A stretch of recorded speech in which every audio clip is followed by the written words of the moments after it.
Hello, my name is Kent Philpott.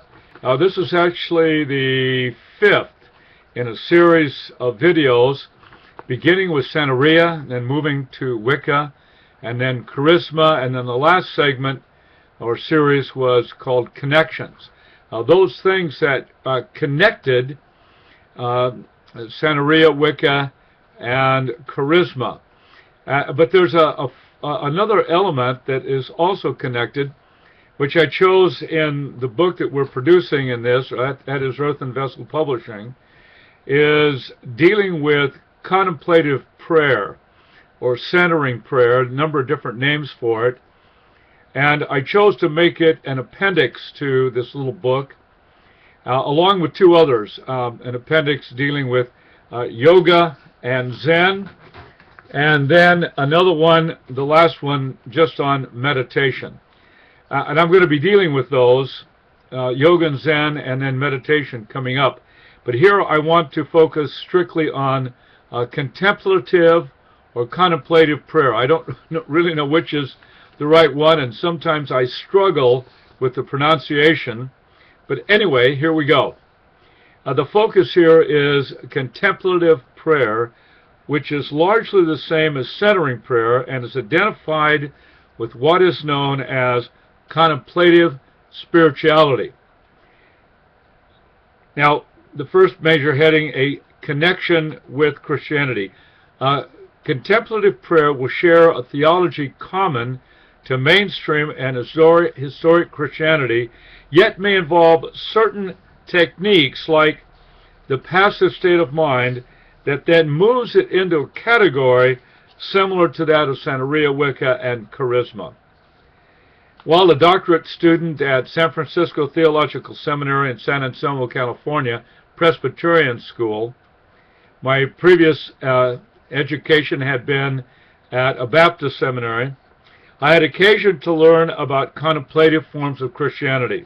At first I was attracted to these and read somewhat extensively in the area, and even attended retreats where contemplative or contemplative prayer was practiced.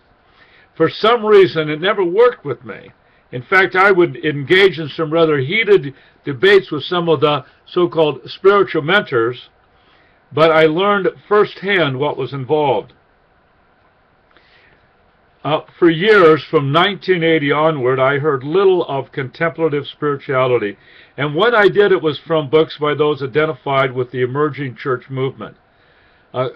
Contemplative spirituality, it seemed to me, had merged with the emerging church, for some at least, and so once again contemplative prayer was being discussed. Contemplative prayer is closely connected with meditation, but not the kind of meditation that we find in the Bible, which is a focused, alert, thoughtful attention to God, both who God is and what He has done, primarily in His Son, Jesus Christ. In sharp contrast, contemplative prayer encourages an emptying of the mind in order to achieve a level like light, immediate, or deep altered state of consciousness. To do contemplative or centering prayer, one technique is to focus on a word and repeat that word over and over. The word chosen would have spiritual significance or meaning to the one praying. The process goes on, and the intent is to open one's mind or soul and heart to God. Contemplative prayer deliberately encourages the pursuit of a mystical experience with God, and the emphasis is on experience. Next major category, a connection with contemporary mysticism. In the autumn 2012 issue of Light of Consciousness, a journal of spiritual awakening, Mirabai Starr has an article titled Contemplative Life.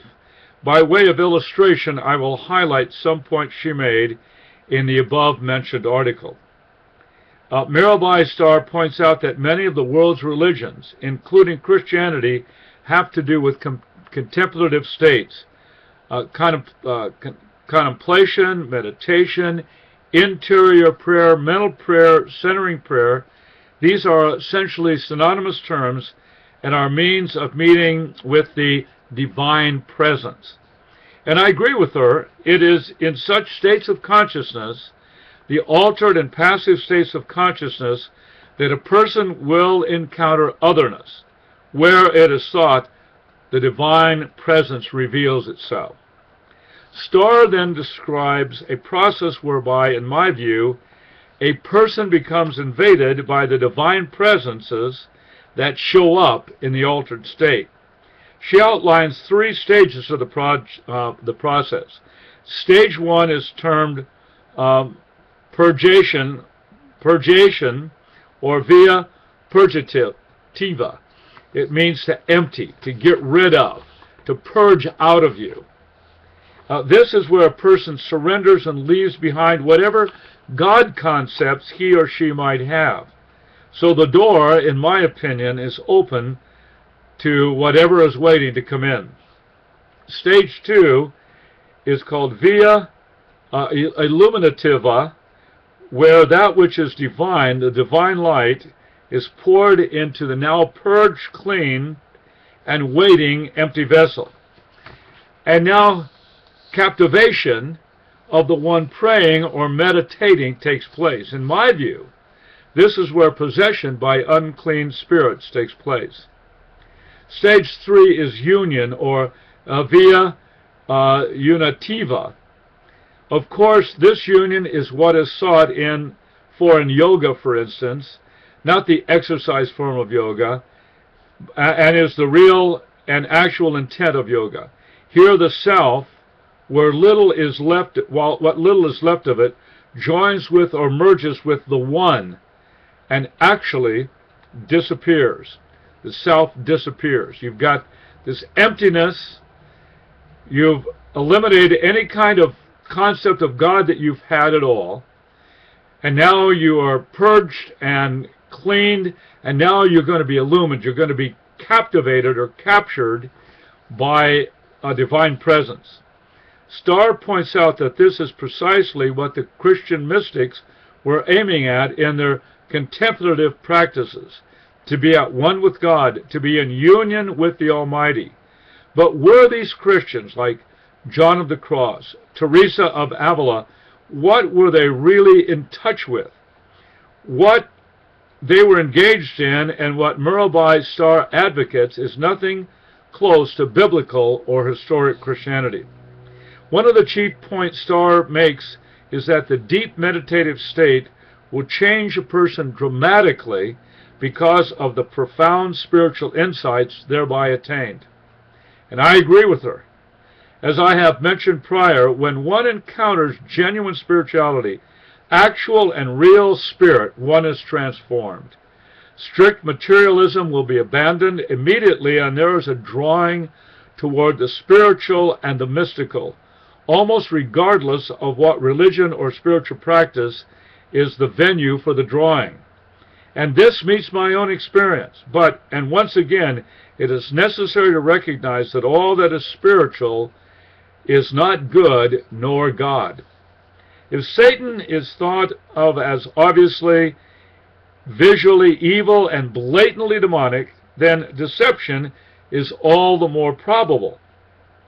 The demonic kingdom that we are faced with, including the rulers, the authorities, the cosmic powers, the spiritual forces of evil in the heavenly places, that's drawn from Ephesians chapter 6, verse 12, will appear grand beyond description. In fact, Satan is able to put on such costume that he is referred to as an angel of light. And there we find that in 2 Corinthians chapter 11, verse 14.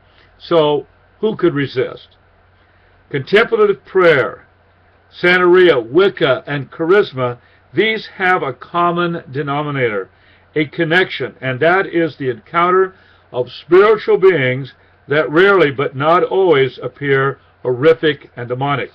Rather, they seem benign, majestic, angelic, godly, and so on. Herein is the captivating nature of these practices, these religious spiritualities. In reality, the beings, the entities, the spirits, they are unclean and demonic. This, I realize, is virtually impossible for one captivated by spiritual forces to accept. So long.